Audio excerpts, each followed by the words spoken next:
Fonction et forme électrique. On reprend donc où j'avais laissé. Est-ce que la matière est capable de s'organiser elle-même? Si tu fais partie du mouvement matérialistique réductionniste, tu dis que l'univers est simplement que de la matière.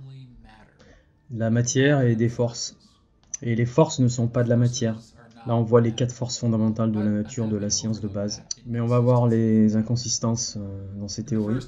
Donc, dans la première partie du cours, on va déjà voir comment le réductionniste matérialiste s'applique à la biologie et dit que l'ADN est tout. Et tout ce qu'on a besoin, c'est de l'ADN et un sachet de produits chimiques. Et ainsi, tu peux créer n'importe quelle forme de vie. Mais comme je vous l'ai montré dans la première partie, l'autre vidéo, cela pose un gros problème. C'est confus et il y a pas mal de contradictions. Même quand on applique cette biologie à un simple verre. Les civilisations qui nous précèdent pourraient dire qu'on est en fait coincé avec ce genre de concept quand on regarde de la mauvaise façon et dans la mauvaise direction pour trouver les vraies réponses. On veut toujours que la matière produise la forme. Qu'est-ce que la matière ? Tout ce qui a de la masse et occupe un espace est appelé matière. Mais considérons que la matière toute seule ne peut pas produire une forme. Une autre idée, c'est que les formes sont imposées par la matière. Afin d'illustrer cela, nous allons prendre quelques exemples qui sont généralement pris pour démontrer que la matière est auto-organisée. La réaction Belousov-Zhabotinsky, on va voir dans les liens, une oscillation cellulaire en plusieurs états. Et on donne cet exemple comme preuve que la matière peut s'auto-organiser. Ici, on voit la préparation chimique qui alterne entre différentes spirales de formes. Certains y réfèrent à la croissance des cristaux, comme un exemple d'auto-organisation de la matière, comme les géodes aussi, ou ces bonbons pierres qu'on peut faire pousser à la maison. Et dans ces labos, les chercheurs passent d'extraordinaires heures avec des équipements hyper sophistiqués, en expérimentant avec des conditions très très spécifiques, très précises. Ils poussent un bouton et soudainement disent « Ah voilà, la matière est auto-organisée ». Et moi, je pense que non. Toi, tu as juste passé des mois à arranger des choses très précisément en imposant en fait une forme de l'extérieur sur ton expérience. Mais en fait, tu viens juste de prouver que la matière ne peut pas s'auto-organiser. Dans le cas de la croissance des cristaux, à l'université, par exemple, on passe des mois à faire croître des protéines de cristal, des cristaux de protéines, qui ensuite passent au rayon X, dans la cristallographie. Et moi, je peux vous dire que la plupart du temps, rien ne se forme. Tu arrives seulement avec des conditions très très précises. Et c'est presque un art pour arriver à faire former des cristaux. Donc ça montre aussi que la matière n'est pas auto-organisée. Alors, d'où les formes viennent-elles ? L'ancienne sagesse dit que les formes sont imposées d'un monde plus extérieur, dont les formes font simplement une partie de cela. Par exemple, une cellule du foie a sa forme et sa fonction parce qu'elle fait partie du foie. Et elle a un travail à effectuer, des fonctions très précises à faire. Mais elle est d'un champ beaucoup plus grand qui encompasse tout le foie. Même si cette cellule se retrouve dans l'estomac, par exemple, alors elle aura d'autres fonctions, une autre forme.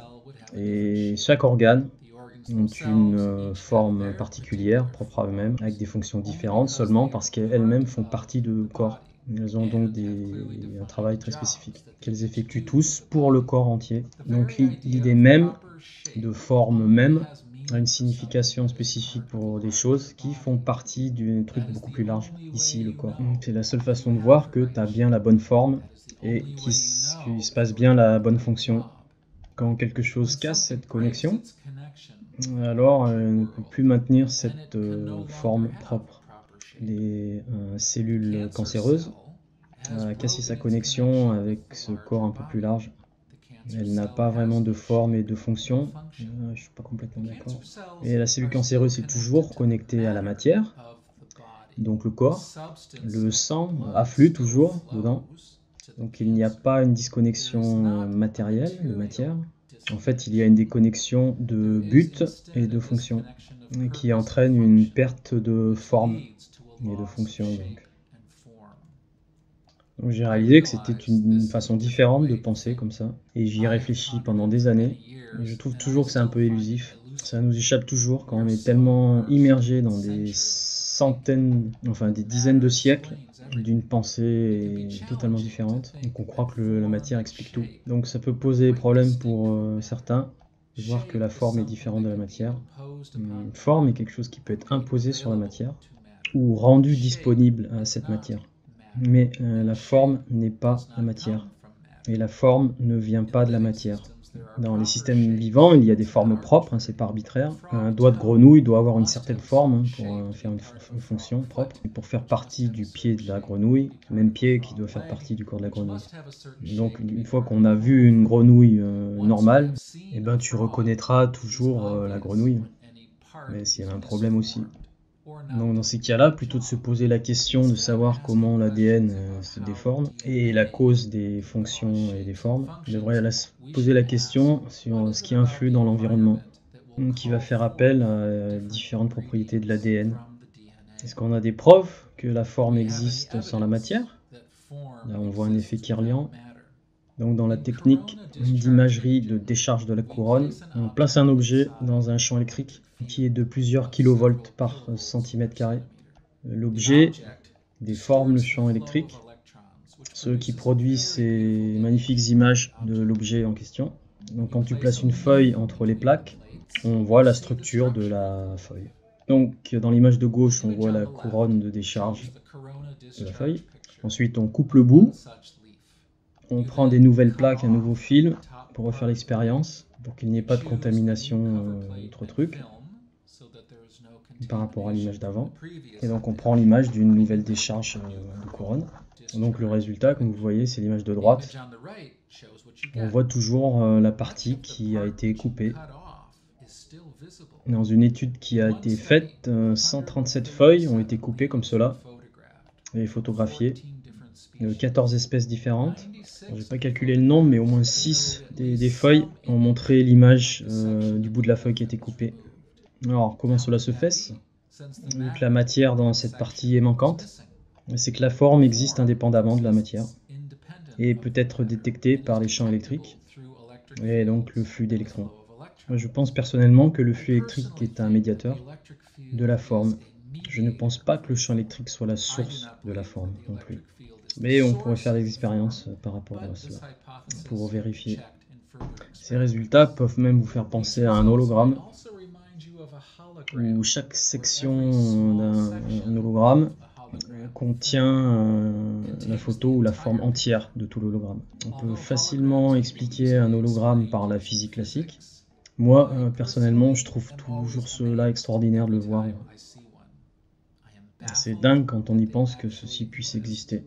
J'ai toujours du mal à me dire que chaque partie de l'hologramme contient tout l'hologramme et peut être utilisée pour recréer toute la forme de l'hologramme. Dans les expérimentations sur les feuilles, en fait, on voit un peu la même chose, où la partie de la feuille qui reste, quelque part, contient la formation du bout de feuille qui manque, afin de construire toute la feuille. C'est pareil avec le verre plénarien. Quand on le coupe, une partie du verre garde tout le reste et il repousse en entier. La matière remplit ce qui manque. Donc maintenant, nous allons quitter le monde de la biologie. Oublier l'ADN. Vider le cerveau. On va voir ça d'une matière totalement différente. On va considérer le flocon de neige, exceptionnellement joli. Des millions ont été étudiés et il n'y en a pas un qui se ressemble. Variation infinie d'un thème. Tu peux peut-être penser que la physique ou la chimie ont déjà expliqué comment les flocons se forment, en tout cas qu'ils prennent cette forme. En fait non. L'origine de la morphologie des flocons reste un mystère. J'ai fait 2 marques dans ces sections du flocon. Regardez bien les cercles rouges et ensuite les 2 jaunes. Comment se fait-ce que les 2 régions rouges savent faire la même forme? Mais comment les 2 sections jaunes reçoivent le message de faire la même forme? Il y a des milliards et milliards de molécules qui séparent ces régions. Et en gros, c'est infiniment loin si on fait le rapport de taille. Donc au niveau de la taille d'une molécule. Mais c'est pas seulement 2 régions qui reçoivent ce message, d'une distance infiniment loin. C'est 6 régions pour chaque flocon. qui finalement sont pareils. Je propose que la forme entière du flocon est imposée sur l'eau qui gèle, tout en même temps, comme dans cette danse où les gens se forment, se déforment, suivant la couleur et la musique. Je pense même que la pattern, la forme entière existe dans le champ électrique, dans la région où le flocon se forme. Donc ici encore, je ne dis pas que le champ électrique est la cause de la forme, ni son origine. Donc je le redis, je pense que le champ électrique est un médiateur ou un traducteur de la forme vers la matière. Alors peut-être certains pourront faire des expériences sur électriques sur les flocons. On a déjà des preuves que la croissance des cristaux sont déformés par les champs électriques, des micro-ondes pulsées, ce qui démontre que les champs électriques sont impliqués dans la formation des cristaux. Et pour aller plus loin dans la recherche sur les cristaux, on doit reconnaître que la grande forme du flocon entière ne vient pas de la molécule d'eau individuelle. Mais d'ailleurs, en tant que scientifique, pourquoi devrions-nous expliquer ces formes qui viendraient d'une simple molécule d'eau, et ces molécules d'eau ne sachant rien l'une de l'autre? Pour finir, je demanderai bien fort, le docteur Claridge semble dire que la matière elle-même n'est pas suffisante pour tout expliquer et qu'on doit explorer cet autre principe appelé la forme qui n'est pas clairement définie ni de sachant d'où elle vient, auquel moi je répliquerai, mais toi non plus tu ne peux pas définir exactement ce qu'est la matière ni d'où elle vient. Et je ne vois pas du tout pourquoi la forme serait moins à part que la matière. Donc peut-être devrions-nous redéfinir les termes de cette discussion et se demander pourquoi quelqu'un voudrait décrire ces concepts avec seulement un seul principe, appelé la matière. Pourquoi ceci est préférable à avoir un deuxième principe, qui serait la forme.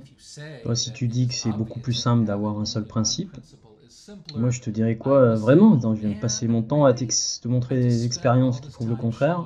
Pourquoi le concept seul de la matière amène beaucoup de complications, de la confusion et des contradictions.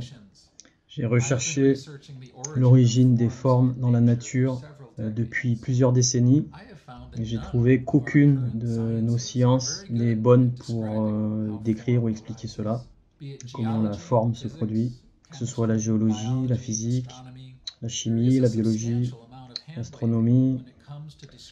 Mais il y a des choses qui peuvent expliquer comment cela se produit, comme par exemple en astrophysique. On ne sait pas pourquoi les systèmes solaires se forment, enfin comment, avec un certain nombre de planètes, pourquoi les espaces entre les orbites des planètes suivent de près une spirale exponentielle, pourquoi les planètes ont leur taille particulière, pourquoi les étoiles ont leur pattern particulière, un cycle magnétique, etc., etc. Cette question est si dure à répondre en astrophysique qu'elle est généralement ignorée.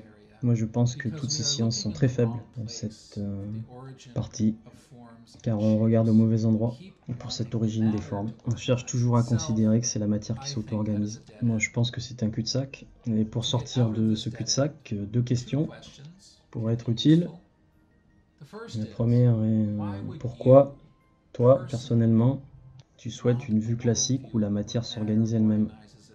J'espère que tu pourras répondre à cette question à toi-même, et pas d'un point de vue scientifique ou autre, une émission ou un documentaire que tu as vu, ou un livre que tu as lu.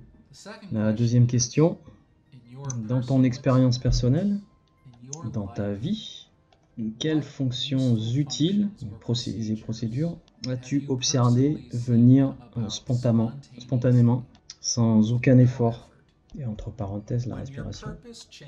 Quand tes buts changent, tes formes changent, le but est causal, ça fait se passer des choses. Une cosmologie plus utile, avec plus de sens. Voilà, j'espère que j'ai réussi à faire passer le message. Merci. Traduction jackfruit.